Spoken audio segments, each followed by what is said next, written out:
کیا احادیث رسول صلی اللہ علیہ وسلم اور سنت نبویہ ماخذ شریعت ہیں؟ ماخذ شریعت کی بات جو ہے یہ قابل غور ہے۔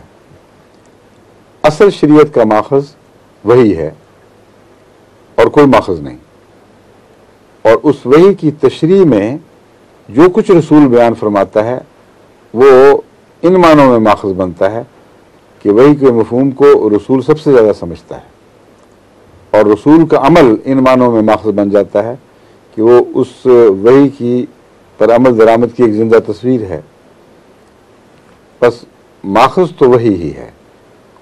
اس وحی کی تائید میں، اس کی تشریح میں جو شخص اپنے آپ کو اس کے دائرے کے اندر اس طرح پیش کرتا ہے کہ وحی کے تابع اس کی زندگی، اس کا عمل ڈھل جاتا ہے، وحی کے تابع اس کا کلام ڈھل جاتا ہے، تو وہ بظاہر ماخذ دکھائی دیتا ہے، لیکن اصل ماخذ اس سے پیچھے ہے۔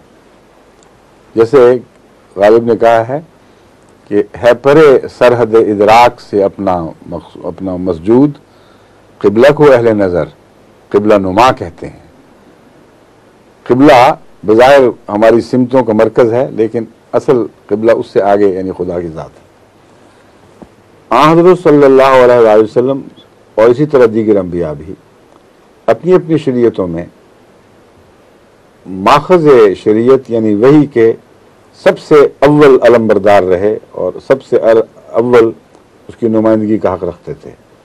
اس لیے اسلامی شریعت کو، اسلامی فقہ کو 4 اصولوں پر مبنی قرار دیا گیا ہے۔ پہلا ہے قرآن، دوسرا ہے سنت۔ سنت میں عام فقہا سنت اور یعنی عمل اور حدیث دونوں کو لے لیتے ہیں، اس لیے وہ ایک اصول کے تابع یہ کہتے ہیں۔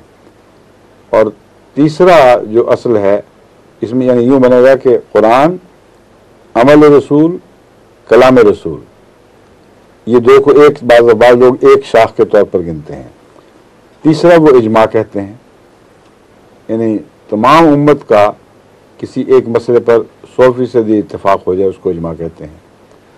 اور چوتھا قیاس کہتے ہیں کہ قیاس سے مراد یہ ہے کہ جب ان تینوں کا فقدان ہو تو اپنے مزاج سے جو ان تینوں کی مطابق میں ڈھلا ہے، ایک انسان قرآن پر عمل کرتا رہا ہے، حدیث سنت پر، حدیث پر، اجماع کو عزت کی نظر سے دیکھتا ہے، اس کا ایک طبی نیک مزاج بن جاتا ہے۔ اگر کوئی حوالہ ایسا نظر نہ آئے تو پھر وہ استنباط کرے، اس کو اجتہاد کہتے ہیں۔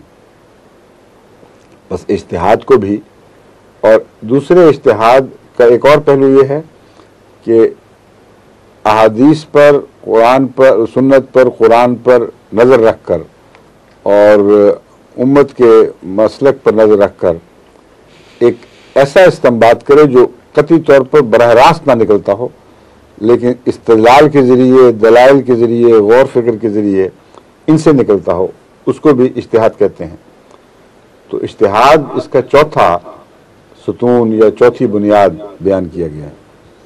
یہ 4 ماخذ شریعت کہلا سکتے ہیں، یعنی رسمی طور پر، ظاہری طور پر، لیکن اصل ماخذ جیسا کہ میں نے بیان کیا ہے وہی ہے، اور شارع صرف خدا کی ذات ہے اور کوئی شارع نہیں ہے۔ اس لیے اہل علم صرف خدا کو شارع کہتے ہیں، اور بعض عامت الناس جو یا کم علم لوگ رسول اللہ صلی اللہ علیہ وسلم کو بھی شارع کہہ دیتے ہیں، یہ درست نہیں ہے۔ تمام اہل علم کا اتفاق ہے کہ شارع خدا ہے، محمد رسول اللہ علیہ وسلم اس شارع کے نمائندہ ہیں، اور آپ وحی کو قبول کر کے آگے پہنچانے والے ہیں۔ اب وقت ختم ہو گیا، باقی پھر سے باقی سے انشاءاللہ۔ ٹھیک ہے جی، اچھا، السلام علیکم، خدا حافظ، فی امان اللہ۔